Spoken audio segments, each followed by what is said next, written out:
make that happen. You're going to elect your incumbents here and our challengers, and you're going to make the big difference. And we need a Republican Senate so we can retire Chuck Schumer for good. He definitely needs to. And America needs, and everybody knows, no matter where we are in the country, we know we have to get Donald J. Trump back to the White House so we can get this thing fixed. When we do that, we're going to secure the border once for all. We're going to unleash American energy dominance again. We're going to lower the cost of living. We're going to support our allies and stand up to our adversaries. We're going to defend our rights and our freedoms and the troops and the veterans who fought for them.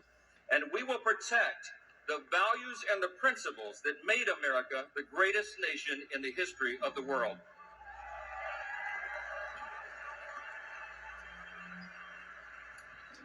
I'll just leave you with this thought. We're not in a battle this time just between two different political parties. It's much deeper than that. There's something much more fundamental going on. We're in a battle between two completely different visions for who we are as a nation and who we're going to be. We revere the founding principles. We revere our Judeo-Christian foundations. We revere individual freedom and limited government and the rule of law and peace through strength and fiscal responsibility, free markets, human dignity, secure borders. But the other team doesn't anymore, my friends. This is not your father's Democratic Party. They are now full on to Marxism and socialism. They don't envision for us to save the founding principles in the greatest nation in the history of the world. Instead, what they envision for us is that we would be some sort of European-style Marxist borderless utopia. We all know that's a dangerous fool's errand. You know what's going to happen in 9 days? The American people are going to let their voices be heard. We're going to take this country back.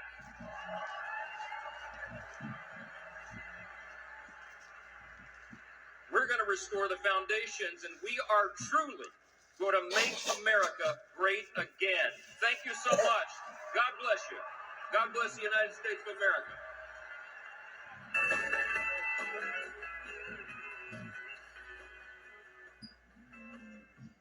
All right, that's Mike Johnson there speaking to the crowd, warming up the crowd. You heard there was about 20,000 people gathering. And we will come back to live coverage of that event much more tonight, so stay tuned for that.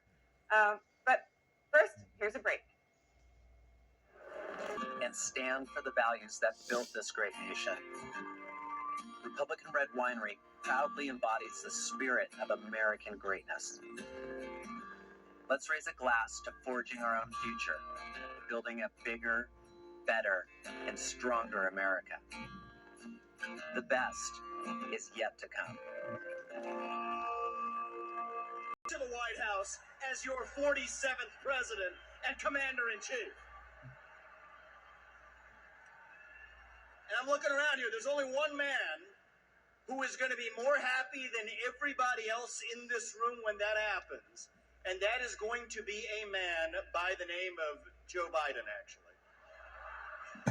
He is so pissed off about what they did to him. And, you know, he's thinking it, but I'm going to say it.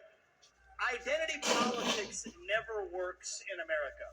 When you select somebody on the basis of their race and their gender, it always ends up being a disaster. And I'm actually talking about Tim Walz this time, by the way. It goes both ways. So listen up, guys. Last year, I became the youngest person ever to run for U.S. president as a Republican. And thank you. I appreciate that. And I'll tell you something about my generation. We are lost. We are hungry to be part of something bigger than ourselves. Yet we can't even answer what it means to be an American today. We're in the middle of a national identity crisis.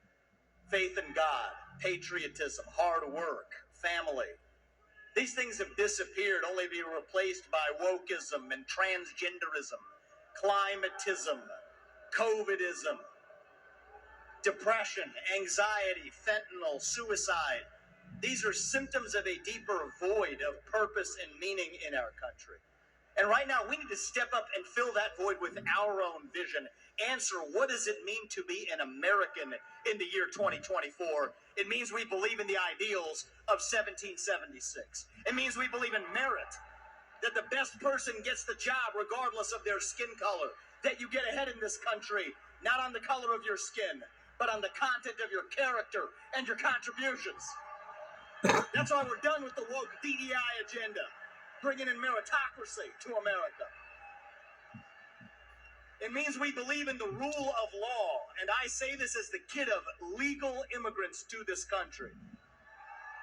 That means your first act of entering this country cannot break the law, and that is why if we've had the largest influx of illegals into this country in American history, we will have the largest mass deportation in American history. That is not racist or xenophobic. That is what it means to stand for the rule of law in the United States of America. It means we believe in self-governance, that the people we elect to run the government, for God's sake, ought to be the ones who actually run the government, not unelected bureaucrats in the deep state that are running the show today. So you want another mass deportation? Let's get 3 million federal bureaucrats out of the D.C. bureaucracy. That's the mass deportation that saves the country.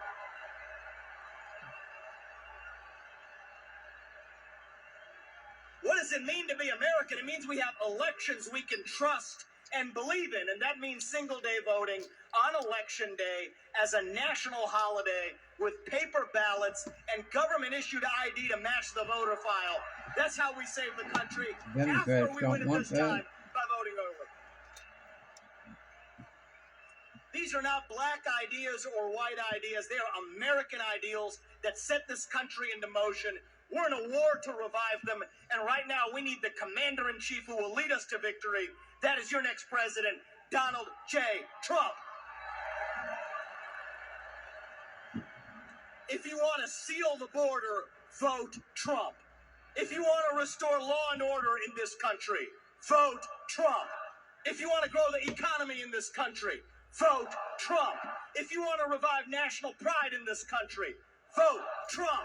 If you want to stay out of World War III in this country, vote Trump.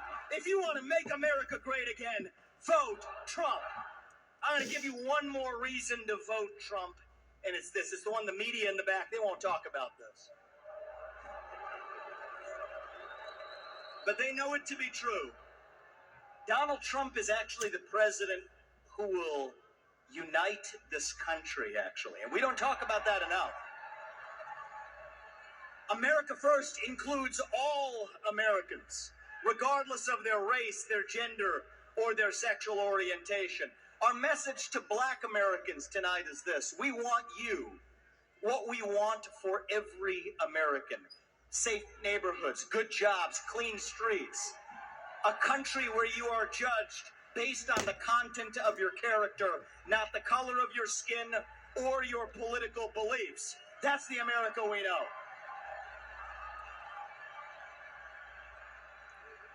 Our message to gay Americans tonight is this. You're free to marry who you want, if you want, without the government standing in your way. But that doesn't mean that boys get to compete with girls in girls' sports, or you do genital mutilation and chemical castration on our children. Yeah. Our message to every legal immigrant in this country is this. You're like my parents. But our message to every illegal immigrant, if you came legally, you get the same American dream that everybody else does. Work hard, get ahead, make contributions to this country, love the nation, and that's our message to legal immigrants. But our message to every illegal immigrant is also this. We will return you to your country of origin.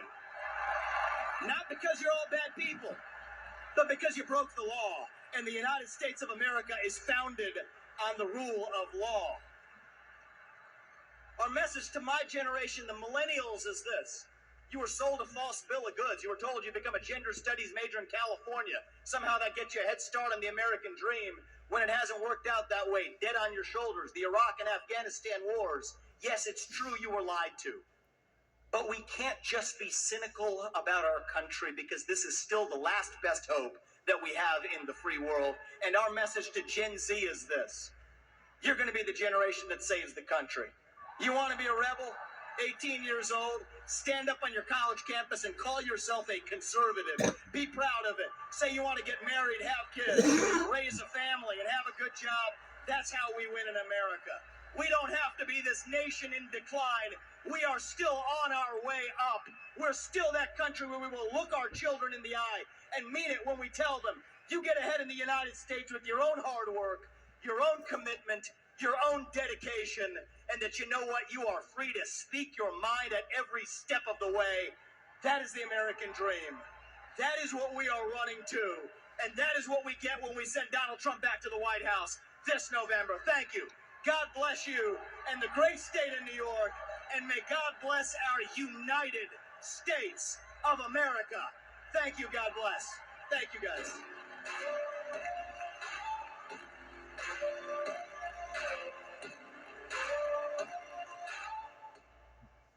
We hold these truths to be self-evident, that all men are created equal. Oops. Certain unalienable rights, that among these are life, liberty, and the pursuit of happiness. And the freedom of speech. As we gather here today on this historic occasion, we stand together as proud Americans in understanding that these very rights are under attack. So we face this historic crossroads where our freedom and our future is in our hands. There's never been a more clear choice in any election in my life, and our ability to live in a truly peaceful and free and prosperous country is on the line. A vote for Donald Trump is a vote for a man who wants to end wars, not start them, and who has demonstrated already that he has the courage and strength to stand up and fight for peace.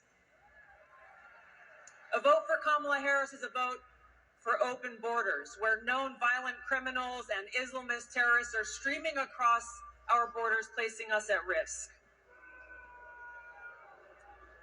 A vote for Donald Trump is a vote for secure borders and safe communities, and a confidence that he will seek out those who seek to do us harm and get them out. A vote for Kamala Harris is a vote for economic hardship, high cost of living, poverty, and homelessness, and a vote for Donald Trump is a vote for economic prosperity and opportunity for every single one of us as Americans. A vote for Kamala Harris is a vote for censorship and a complete erosion of our fundamental and constitutional rights and freedoms.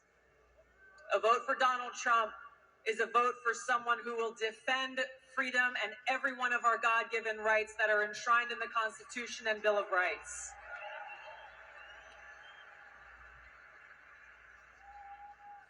So the choice is ours. History will look back on us at this moment for the choice that we make. Did we choose war or peace? Did we choose poverty or prosperity? Did we choose censorship or freedom? Our freedom and our future is in our hands. We have just a few days left to complete this no-fail mission that we have before us to save our country. Nothing short of our future is on the line. So now, just as we've gathered here today in this historic place and this historic time, we will gather together all across this country, people of every race, ethnicity, religion, and creed, to stand together and defend our freedom and ensure our right to life, liberty, and the pursuit of happiness.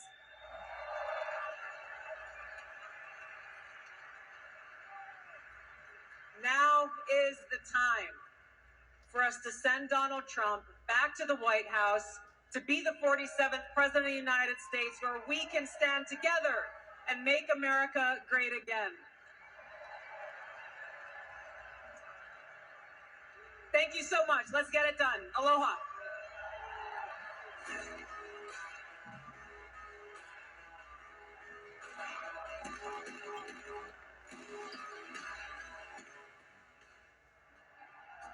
together and stop.